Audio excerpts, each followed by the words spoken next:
रामकृष्ण हरी मंडळी, श्री स्वामी समर्थ. रक्षाबंधन असो, भाऊबीज असो किंवा इतर काहीही कारण असो किंवा परदेशासाठी कोण बाहेर जाणार असो किंवा एखाद्यानं चांगलं काम केलं असेल तर आपल्याकडे पहिली गोष्ट केली जाते ते म्हणजे औक्षण. तर औक्षण का करतात, औक्षण कसे करावे, औक्षण करताना ताटामध्ये कोणकोणत्या वस्तू आणि कोणकोणत्या वस्तू असाव्यात आणि कोणकोणत्या वस्तू कोणकोणत्या ठिकाणी असाव्यात, त्यामुळे त्या औक्षणाचा आपल्याला फायदा होणार आहे अशी बरीचशी माहिती मी तुम्हाला या व्हिडिओमधून देणार आहे. त्यासाठी व्हिडिओ शेवटपर्यंत नक्की बघा, म्हणजे तुम्हाला औक्षण करण्याची शास्त्रशुद्ध पद्धत समजून घेता येईल आणि तुम्ही जास्तीत जास्त लोकांपर्यंत शेअर करा, म्हणजे त्यांच्याकडूनही अशा काही चुका होणार नाहीत. चला तर मग वेळ न घालवता आजच्या व्हिडिओला सुरुवात करूया. औक्षण करताना आपण ताटामध्ये कोणकोणत्या वस्तू घ्याव्यात. तर औक्षण करताना आपण कोणतं ताट घ्यावं, तर ताट आपण कोणतंही घेऊ शकतो. अगदी स्टीलचं ताट घेऊ शकता, तांब्याचं ताट घेऊ शकता, चांदीचं ताट घेऊ शकता.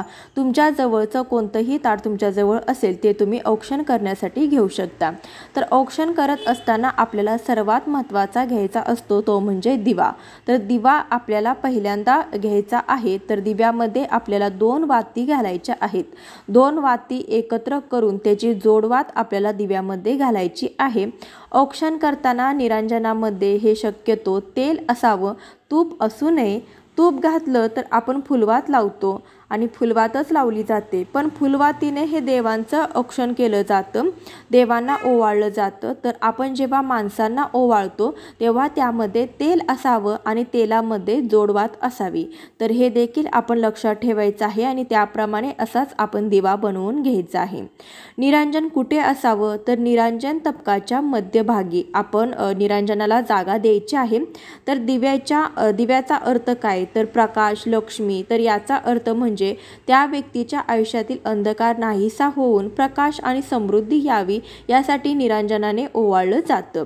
निरांजनाचं स्थान हे मध्यभागी असायला हवं. मध्यभागी आपल्याला दिवा ठेवायचा आहे, कारण की ती भावाच्या आत्मशक्तीच्या बळावर कार्यरत होणाऱ्या सूक्ष्म नाडीचं प्रतीक आहे, म्हणून दिव्याला मध्यभागी स्थान दिलं जातं. तर औक्षणाच्या ताटामध्ये आपल्याला कुंकू हे अत्यंत महत्त्वाचं आहे, कारण की कोणत्याही शुभ कार्याची सुरुवात कपाळी टिळा लावून केली जाते. त्यामुळे ताटातील कुंकवाने भावाच्या माथी टिळा लावणं हे दीर्घायुष्यासोबत प्रतिष्ठेचं देखील प्रतीक मानलं जातं. त्यामध्ये असणारी हळद हे आरोग्याचं देखील प्रतीक आहे. त्यासोबतच हळद आणि कुंकू हे सौख्य समृद्धीचं देखील प्रतीक मानलं जातं. त्यामुळे पूजेच्या औक्षणाच्या ताटामध्ये कुंकवासोबत हळद देखील वापरली जाते. अक्षदा म्हणजे औक्षवंत. अक्षदा आयुष्याची वाढ करणारी असतात असं पुराणामध्ये सांगितलं आहे. त्यामुळे आयुष्याच्या प्राप्तीसाठी डोक्यावर अक्षदा टाकल्या जातात. अखंड अक्षदा आपण पूजेच्या ताटामध्ये घ्यायच्या आहेत. अंगठी आणि सुपारी हे प्रत्यक्ष कार्य करणाऱ्या शिवतत्वाचं म्हणजे पुरुष तत्वाचं प्रतीक म्हणून आपल्या उजव्या बाजूला सोन्याने ओवाळण्याचा अर्थ सोन्यासारखं निष्कलंक आणि झळझळीत आयुष्य त्याला लाभो, सुपारीसारखं टणक आणि अविनाशी आयुष्य लाभावे म्हणून सुपारीने औक्षण केलं जातं. सुपारी आपल्याला उजव्या हाताला ठेवायची आहे, म्हणजे आपल्याला ओवाळताना सोपं पडतं आणि ती उजव्या हातालाच ठेवली जाते. अक्षदा हे सर्वसमावेश असल्याने त्याची जागा ही निरंजनाच्या पाठीमागे असते, म्हणजे निरांजन तपकाच्या मध्यभागी ठेवायचं, तपकाच्या केंद्रबिंदूवर, आणि त्याच्या थोड्या खाली असं आपण अक्षदा ठेवणार आहोत. व त्यानंतर आपण कापूस घेतला जातो, म्हणजे की कापसासारखा तो म्हातारा होण्यासाठी आपण कापूस घेतला जातो. नंतर गोडाचा एखादा पदार्थ घ्यायचा आहे, म्हणजे तोंड गोड करण्यासाठी आपण गोडाचा एखादा पदार्थ घ्यायचा. आपण साखर घेतली किंवा एखादी मिठाई घेतली तरी देखील चालेल. त्यानंतर आपल्याकडे एक महत्त्वाची वस्तू लागते, मुख्य वस्तू लागते, ती म्हणजे टॉवेल आणि टोपी. तर आपल्याकडे कधीही औक्षण करताना डोक्यावरती टोपी घातली जाते. टोपी नसेल तर रुमाल तरी नक्कीच ठेवावा. टोपी कशी घालावी, तर व्हिडिओमध्ये दाखवल्यासारखे प्रमाणे टोपीचा जो शिवल्यासारखा जो भाग असतो तो पाठीमागे करायचा आहे आणि जो चांगला भाग असतो तो पुढे करायचा आहे. अशा प्रकारे व्हिडिओ दाखवल्याप्रमाणे टोपी घालायची आहे. टॉवेल असा उघडून खांद्यावरती भावाच्या ठेवायचा आहे. त्यानंतर आपण भावाला ओवाळणार आहोत किंवा तुम्ही ज्यांना ओवाळणार आहात त्यांना ओवाळायचं आहे. त्यांना रक्षाबंधन असो किंवा इतर कोणताही प्रसंग शुभतिथी असो त्यावेळेस औक्षण करत असताना औक्षणाचं ताट हे असंच असावं व औक्षण करत असताना देखील या नियमांचं पालन अवश्य करावं। या पद्धतीनेच औक्षण करावं। औक्षण करत असताना प्रथम निरांजन प्रज्वलित करून घ्यायचं आहे। त्यानंतर आपल्याला आपण ज्या व्यक्तींना ओवाळणार आहोत तर त्या व्यक्तींना आपण कुंकू लावायचं आहे। कुंकू घेऊन आपण पहिल्यांदा कुंकू त्यांच्या डोक्याला कपाळी लावायचं आहे। दोन भुवयांच्या मध्ये ज्याला आज्ञाचक्र असं म्हटलं जातं तर आपण दोन भुवयांच्या मध्ये खालून वरती असं आपल्याला कुंकू लावायचं आहे।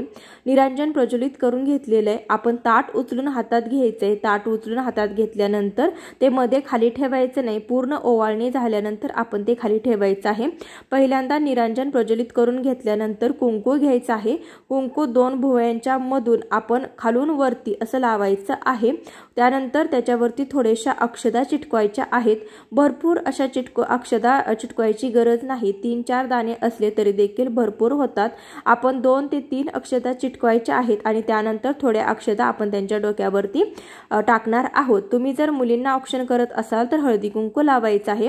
हळद लावायची कधीही, त्यानंतर कुंकू लावायचं। आपण सुपारी आणि जे सोनं घेतलं होतं ते घ्यायचं आहे। सुपारी आणि अंगठी वगैरे एखाद्या सोन्याचा आपण वस्तू कोणतीही दागिना घ्यायचा आहे।